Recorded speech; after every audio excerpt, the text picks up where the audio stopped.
श्री राधे, श्री राधा रमन लाल की जय, श्री सद्गुरुदेव भगवान की जय। स्वाध्याय के सत्र में हमने श्रीमद् भागवत महापुराण के प्रथम स्कंद का पंचम अध्याय प्रारंभ किया था, तो उसी को आगे बढ़ाते हुए आज के सत्र को हम प्रारंभ करते हैं। ततोन्यता किंचिन यद विवक्षतः पृथग दृशस्तत्कृत रूपनाम भी न कुत्र चित्क्वापि च दुस्थिता मतिर्लभेत वाताहत नौरी वास्पदं जुगुप्सितं धर्म केतेनुशासितः स्वभाव रक्तस्य महान व्यतिक्रमः यद वाक्युतो धर्म इति तरह स्थितो न मन्यते तस्य निवारणं जनः विचक्षणो स्यार्हति वेदितुं विभोर नन्तपारस्य निवृत्तितः सुखं प्रवर्तमानस्य गुणैर्नात्मनस्ततो भवान् दर्श्य चेष्टितं विभो त्यक्त्वा स्वधर्मं चरणाम्बुजं हरेर्भजन् पक्वोत पतते ततो यदि यत्र क्वा वा भद्रं भूदमुष्य किं को वार्त आपतो भजतां स्वधर्मतः तस्यैव हेतु प्रयतीत कोविदो न लभ्यते यद् भ्रमताम उपर्यधः तल्लभ्यते दुख वदन्यतः सुखं कालीन सर्वत्र गभीर रहंसा न वै जनो जातु कथंचनाव्रजेन मुकुंद सेव्यन्य यवदंग संसृतिं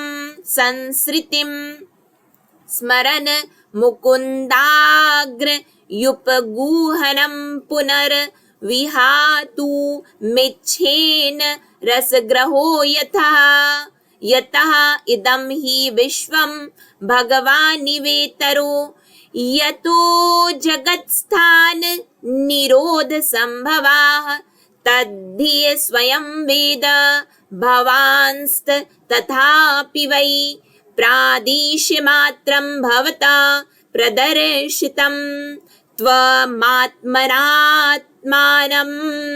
वेह्यमोघदृक् परस्य पुंसः परमात्मनः कलाम् अजं प्रजातं जगतः शिवाय तन्महानुभावाभ्युदयो दिगण्यताम् इदं हि पुंसस्तपंसा श्रुतस्य वा स्विष्टस्य सुक्तस्य च बुद्धिदत्तयोः अविच्युतोऽर्थः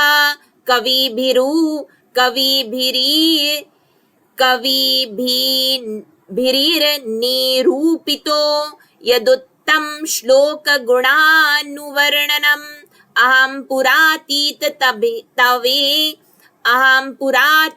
भवे भवं मुने दास्यास्तु कस्याश्चन वेदवादिनां निरूपितो बालक एव योगिनां सुषुष्णे प्रावृषि निर्विविक्षतां ते मय्या पेताखिल चापलेर्भके दान्ते धृत क्रीडनके नोवर्तिनी चक्रुः कृपां यद्यपि तुल्यदर्शनाः सुषुष्माणे मुनयोऽल्प भाषिणी उच्छिष्टलेपाननुमुदितो द्विजैः सकृत्सम्भुञ्जेत् तद् पास्तकिलिम्बिषः एवं प्रवृत्तस्य विशुद्धचेतसत्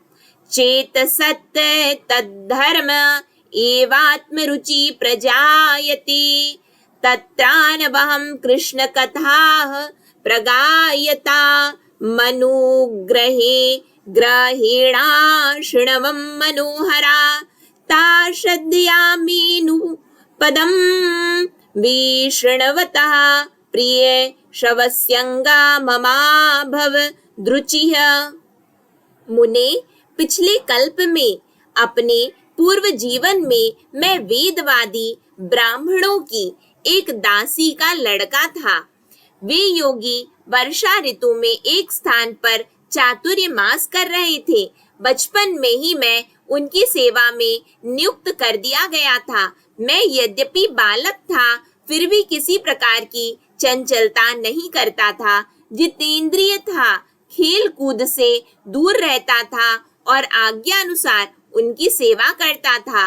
मैं बोलता भी बहुत कम था। मेरे इस शील स्वभाव को देखकर समदर्शी मुनियों ने मुझ सेवक पर अत्यंत अनुग्रह किया। उनकी अनुमति प्राप्त करके बर्तनों में लगा हुआ प्रसाद मैं एक बार खा लिया करता था। इससे मेरे सारे पाप धुल गए। इस प्रकार उनकी सेवा करते करते मेरा हृदय शुद्ध हो गया और वे लोग जैसा भजन पूजन करते थे उसी में मेरी भी रुचि हो गई। प्यारे व्यास जी, उस सत्संग में उन लीला गान परायण महात्माओं के अनुग्रह से मैं प्रतिदिन श्री कृष्ण की मनोहर कथाएं सुना करता। श्रद्धा पूर्वक एक एक पद श्रवण करते करते प्रिय कीर्ति भगवान में मेरी रुचि हो गई। यहाँ पे श्री नारद जी अपने पूर्व जन्म की कथा श्री व्यास देव जी को बता रहे हैं। तो आज के इस सत्र को हम यहीं पे विराम करते हैं। इसके आगे के जो श्लोक है उनको हम आगे के सत्र में कंटिन्यू करेंगे। तो आप सभी के पावन श्री चरणों में दंडवत प्रणाम। जो कुछ भी त्रुटियां हुई हैं उसके लिए मैं क्षमा प्रार्थी हूँ।